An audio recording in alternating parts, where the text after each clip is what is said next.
While wine from South America is most commonly associated with the nation of Chile, it was actually further north in Peru where wine production originated.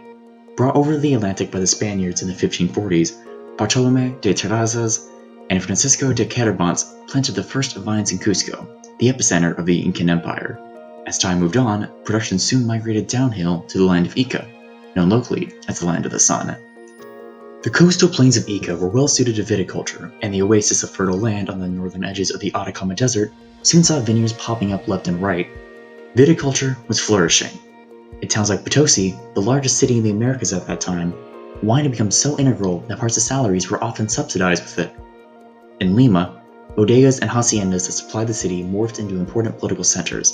By the 17th century, Peruvian wine had become so influential that the Spanish king, Philip II, prohibited the exportation of it to Panama and other locales in fears of competition. However, it wasn't until the late 17th century that the wine boom saw its first true disaster.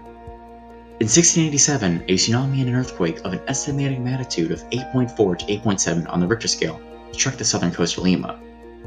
Since many of Peru's largest wineries were located in the valley of Ica and Pisco, the natural disasters resulted in the destruction of wine cellars and mud containers used for storage. To make matters worse, crops were needed to be imported from Chile to help offset the losses endured by the tsunami.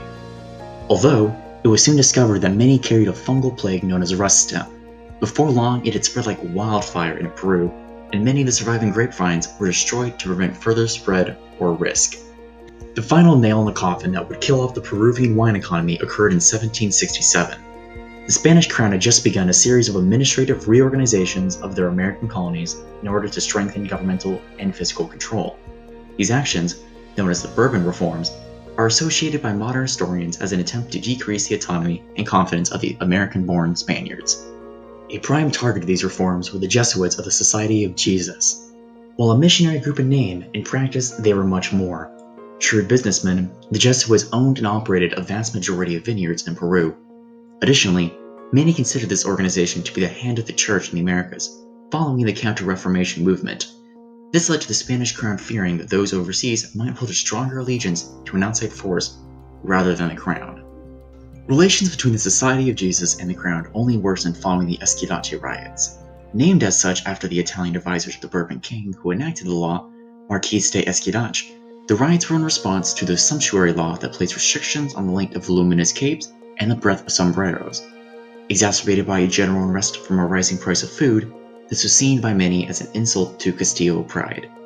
Once the protests had reached the palace steps and threatened violence, historical accounts say that the Jesuits appeared in the center square and soothed the protesters with speeches. However, alarmed by the sudden uprising that challenged the royal authority of the crown, Charles III drew up a special commission with the support of Jansenists and mendicants to scapegoat the Jesuits as responsible for inciting the mob and various religious crimes. With the exile of the Society of Jesus from Spanish-controlled lands, many of their vineyards in Peru were auctioned off to the highest bidder. However, many of these new owners lacked the expertise of their Jesuit counterparts, leading to a decrease in wine production.